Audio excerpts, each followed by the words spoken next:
क्या आपने कभी सोचा कि आप जो दुनिया में इतना सब कुछ देख पा रहे हैं, ये जीवन आया कहाँ से? कभी आपके मन में सवाल तो आया होगा, हम शुरू से ही ऐसे थे या ये हमें वरदान में मिला? इसका जवाब है नहीं। जीवन आपके लिए ही नहीं, इस पूरी गैलेक्सी का एक रहस्य है। ये इंसान आज जो इतनी तरक्की अपने बुद्धि क्षमता से कर पा रहा है, ये खरबों करोड़ों सालों का विकास है। लेकिन सवाल ये भी उठता है कि ये जो जीवन है कहीं बाहर से आया या फिर ये पृथ्वी पर ही पनपा, और इतना सब कुछ हुआ कैसे? दोस्तों, सवाल तो बहुत से हैं और इनसे जुड़े हैं ऐसे कई छुपे हुए रहस्य। तो वीडियो को अंत तक जरूर देखना, और आप अगर नए हैं तो चैनल को सब्सक्राइब कर ले। वीडियो शुरू करते हैं।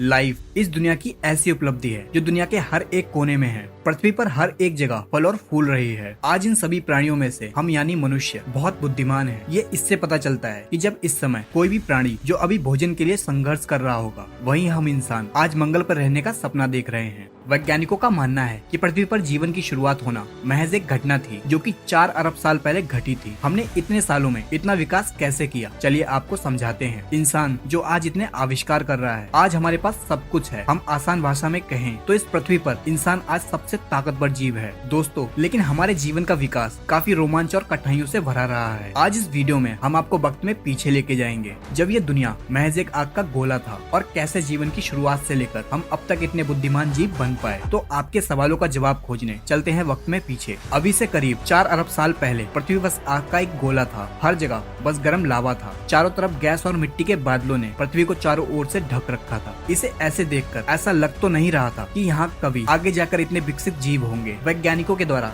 इस समय पृथ्वी पर जीवन के बीज का जन्म हुआ। अब ये जीवन आया कहाँ से? इसका जवाब तो अभी वैज्ञानिक के पास नहीं है। कुछ वैज्ञानिक मानते हैं कि जीवन किसी उल्का पिंड के साथ कहीं गैलेक्सी से आया था, और कुछ मानते हैं कि जीवन पृथ्वी पर पानी में अलग अलग रसायनों के मिलने से अपने आप ही पैदा हुआ था। लेकिन थ्योरीज की माने तो इस जीवन के बीज ने पृथ्वी के पानी में सिंगल सेल के रूप में जन्म लिया था, और हमारी माइथोलॉजी के अनुसार सबसे पहला बीज पानी में ही हुआ था। ये सिंगल सेल ही हमारा पूर्वज है, और उस समय पृथ्वी पर जीवन का सबसे पहला बीज इस सेल में डीएनए के रूप में कोड और जानकारियां थी। इस सेल में जीन्स इस जानकारी को बाहर भेज सकते थे। लगभग 50 करोड़ साल तक जीवन इन्हीं सेल्स में बना रहा। अभी से करीब 3.5 अरब साल पहले इस सेल ने खुद के जैसे हुबहू दिखने वाले सेल बनाना शुरू कर दिया और खुद की ढेर सारी कॉपी बना डाली। ये एक अनोखी घटना थी। सेल्स के कॉपी बनाने से जीवन बस विकास की ओर बढ़ने लगा था। ये सेल एक नए जीन्स और जानकारी को बनाने लगे थे। अगर ये सेल्स ऐसा ना करते तो जीवन कभी शुरू ही नहीं होता। 2 अरब साल तक ऐसा ही चलता रहा। पुराने सेल्स नए सेल्स को बना रहे थे, जिससे उनकी इन्फॉर्मेशन नए सेल्स के जीन्स में और ज्यादा डेवलप हो रही थी। फिर एक बार एक घटना घटी जब सेल्स ने आपस में जुड़कर एक नए सेल्स का निर्माण करना शुरू कर दिया, जिससे उन दोनों के जीन्स की इन्फॉर्मेशन कंबाइंड होके अपने ही जैसे परफेक्ट सेल बनाने लगे। जिन सेल्स में अब एक नहीं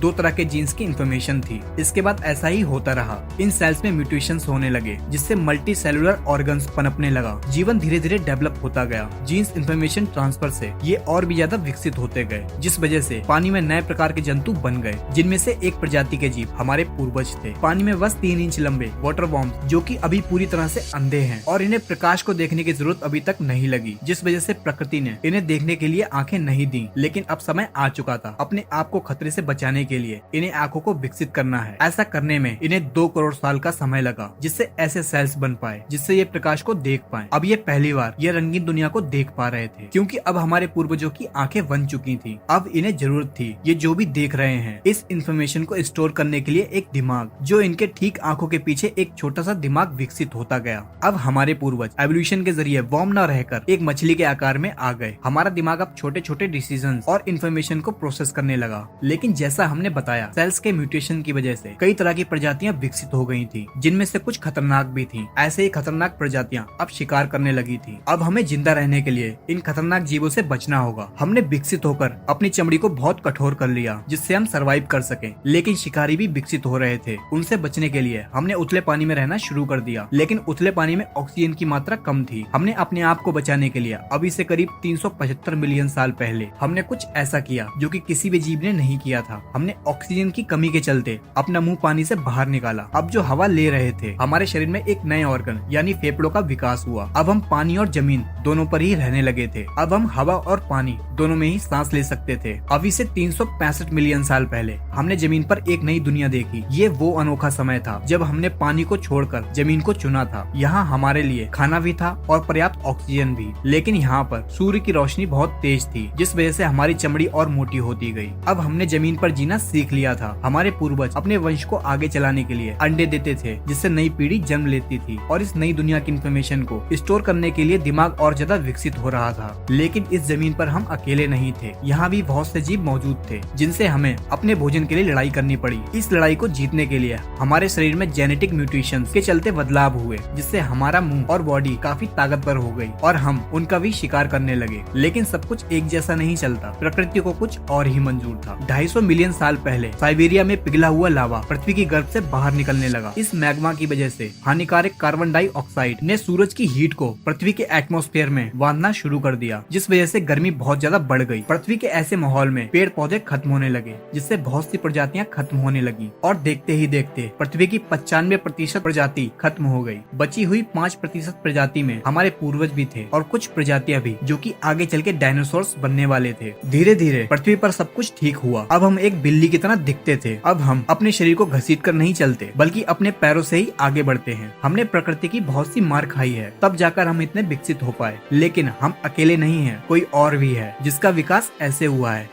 कि उसकी अब इस धरती पर हुकूमत चलती है। ये है डायनासोर। अब इनका ही जमाना है। अब अगर हमें इस धरती पर जिंदा रहना है तो हमें इनसे बचना होगा। डायनासोर्स का विकास हमारे मुकाबले बहुत ही तेजी से हुआ, जिस वजह से ये बहुत ही बड़े और खूंखार हैं। इनसे बचने के लिए हमें कुछ ऐसा करना था जिससे हम इनके शिकार ना बन पाए, जिस वजह से हमारा साइज और ज्यादा छोटा होता गया। हम एक छछूंदर की तरह दिखने लगे। अब हम जमीन के अंदर बिल बनाकर रहने लगे। हमारे शरीर पर घने बाल थे, तो जब भी हमें सर्दी लगती तो हमारे बाल खड़े हो जाते, जिससे हवा हमारे बाल में ही कैद हो जाती, जो इंसुलेशन का काम करती थी और हमें ठंड से बचाती थी। आपने ये देखा होगा कि ठंड लगने पर हमारे रोंगटे आज भी खड़े हो जाते हैं, हालांकि अब हमें जरूरत नहीं पड़ती। इसी वजह से आज हमारी बॉडी में बाल कम होते जा रहे हैं। खैर, उस टाइम पे हमें काफी चौकन्ना रहना पड़ता था। उनके देखने से पहले हमें रिएक्ट करने की जरूरत थी, जिस वजह से हमारी इंद्रियां और ज्यादा तेज होती गयी। हमारे देखने, सुनने, सूंघने और महसूस करने की क्षमता बहुत ज्यादा बढ़ गई थी। हमारा दिमाग भी और ज्यादा बढ़ रहा था, क्योंकि हमें जल्दी फैसले लेने की जरूरत थी। दोस्तों, हम इंसानों के लिए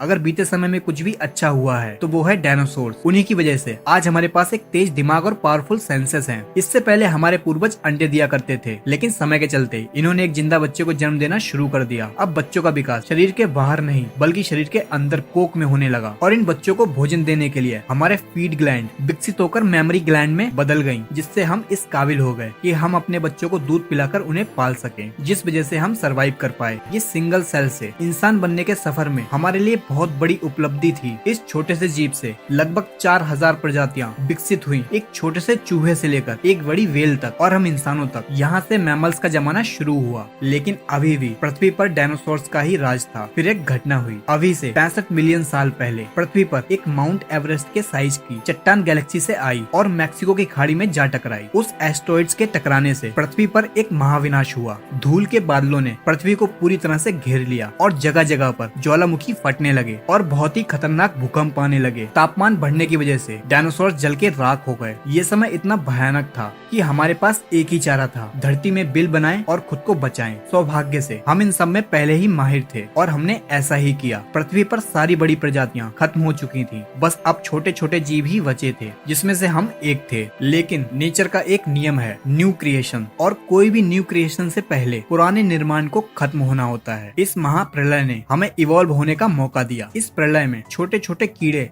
जैसे कॉकरोच आदि सरवाइव कर गए। अब हम जिंदा रहने के लिए केवल यही खाते थे। इन्हें ही खा के हमारे पूर्वज ने खुद को आगे बढ़ाया और अपने आप को जिंदा रखा। आज हम धरती पर हैं तो इसमें बहुत बड़ा हाथ इन कॉकरोचों का है, जिनको खाकर हमारे पूर्वज जिंदा रहे। उस समय हमारा साइज 6 इंच का था। धीरे धीरे पृथ्वी की परिस्थितियाँ फिर से बदलने लगी। महाप्रलय को अब 5 साल बीत चुके थे। पूरी पृथ्वी काफी हरी भरी हो चुकी थी। पेड़ और फल लगने लगे, जिसमें बहुत से न्यूट्रिशन थे। बहुत ही बेसिक बात है, हम जितना भी न्यूट्रिशन लेंगे हम उतना ही लंबा जिएंगे। लेकिन परेशानी ये थी कि फल पेड़ पर थे, तो हमने खुद को इस तरह से विकसित किया कि हम पेड़ों पर बंदरों की तरह चढ़कर उसी पर रहने लगे। अभी से 56 मिलियन साल पहले हम इस पेड़ों की दुनिया के आदी हो चुके थे। अब हमें जमीन से कोई भी लेना देना नहीं था। लेकिन आपको तो पता ही होगा, हमारी दुनिया इतनी आसान कहाँ। आने वाले 10 सालों तक पृथ्वी का टेम्परेचर बदलने लगा, जंगल सूखते गए और छोटे होते गए, जिस वजह से खाने की कमी होने लगी। ऐसे में हमने फिर से सर्वाइव करने के लिए जेनेटिक म्यूटेशंस के जरिए लिए हमारी पूंछ गायब होती गई, हमारे हाथ और पैर और ज्यादा लंबे होते गए, जिससे हम हमेशा पेड़ों की डालियों से चिपके रहते थे। हम पृथ्वी के माहौल के हिसाब से ढलते गए, लेकिन पृथ्वी का बदलाव यही नहीं रुका। अफ्रीका और अरेबियन टेक्टोनिक प्लेट्स खिंचने लगी, जिससे ईस्ट अफ्रीकन रिफ्ट वैली का निर्माण हुआ और इसके किनारे पर 3,500 किलोमीटर लंबी पर्वतमालाएं बनी। कभी इंडियन ओशन से लाके बादल पानी बरसाते थे, लेकिन उन बादलों को ये पहाड़ रोक रहे थे, जिस वजह से अफ्रीका के उस इलाके में सूखा पड़ने लगा, सारे संसाधन खत्म होने लगे। लेकिन हमारे पूर्वज अफ्रीका के उसी हिस्से में फंसे थे। अब हमने खुद को बचाने के लिए हमने भूख के चलते पेड़ को छोड़ने का फैसला लिया। अभी से लगभग 4.4 मिलियन साल पहले हम पेड़ों से उतरकर नीचे जमीन पर भोजन की तलाश में निकले। अभी हम 4 फीट लंबे थे और हमारा दिमाग एक संतरे के जितना था। अब जो भी पेड़ मौजूद थे वो काफी दूर दूर थे, जिस वजह से हमने ऐसा किया। अब हम धीरे धीरे 2 पैरों पर चलना सीख गए, जिस वजह से हमारे हाथ आजाद थे, जिससे हम नीचे खड़े होकर पेड़ से फल तोड़ लेते थे, जिस वजह से हमारी ऊर्जा इस्तेमाल नहीं हो रही थी। आने वाले 1.2 मिलियन सालों तक हमारा क्रमिक विकास होता रहा और हमारा शरीर इस तरह से विकसित हुआ कि हम 2 पैरों पर और तेज भागने लगे और हम आसानी से खाना पानी खोजने लगे। लेकिन 2 पैरों पर चलने की वजह से बच्चे पैदा करने में कठिनाई आने लगी, जिससे पूरी तरह से विकसित बच्चे को जन्म देना आसान नहीं था। फिर सेल्स म्यूटेशंस के चलते हमने ऐसे बच्चे को जन्म देना शुरू किया जो समय से पहले ही पैदा हो जाते थे। माँ की कोख में बच्चे का जो भी जरूरी विकास होना होता और बचा हुआ विकास जन्म के बाद होता।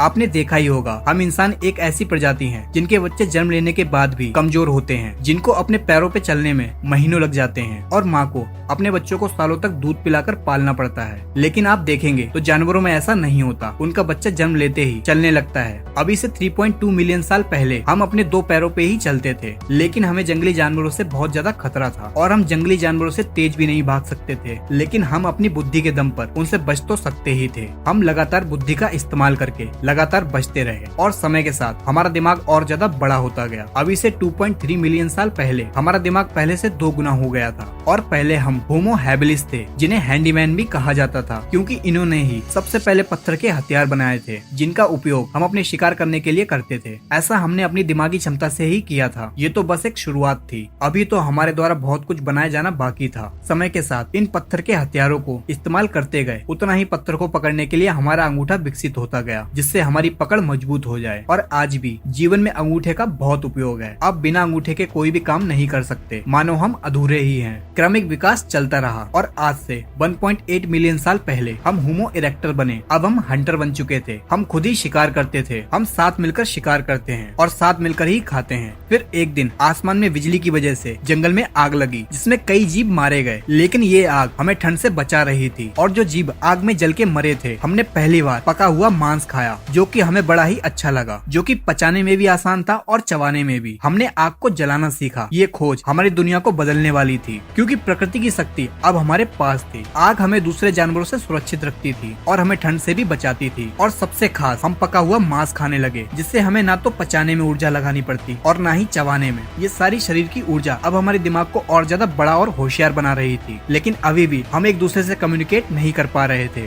जिस वजह से एक दूसरे को समझ पाना मुश्किल था। लेकिन सेल्स म्यूटेशंस ने हमारी जरूरत के हिसाब से गले के मसल्स को बदल दिया, जिससे हम तरह तरह की आवाजें निकालने लगे। अब हम बोलकर एक दूसरे को कम्युनिकेट कर सकते थे। अभी से 4 अरब साल से सिंगल सेल से सर्वाइवल की जंग लड़ते हुए विकास क्रम से सबसे आगे आकर इस पृथ्वी का सबसे बुद्धिमान जीव हम बन पाए। हम मनुष्य, हमने पशुओं को पालना सीखा, खेती करना सीखा, हजारों आविष्कार किए, चांद पर पहुँचे, मंगल पर जाने की तैयारी कर रहे हैं। हम यही नहीं रुक रहे। आप रोज एक नई आधुनिक टेक्नोलॉजी की नई खोज सुनते ही होंगे। इतना सब कुछ हमने 4 अरब सालों में सीख पाया है और अभी भी सफर जारी है। लेकिन क्या हमने कभी ये सोचा, जिस धरती या पृथ्वी पर हम रहते हैं, ये कैसे इस लायक बन पाई कि जीवन को पाल सके? अगर आप ये जानना चाहते हैं तो कमेंट सेक्शन में जरूर लिखें और चैनल को सब्सक्राइब कर लें। और आपको वीडियो अच्छी लगी हो तो लाइक करें।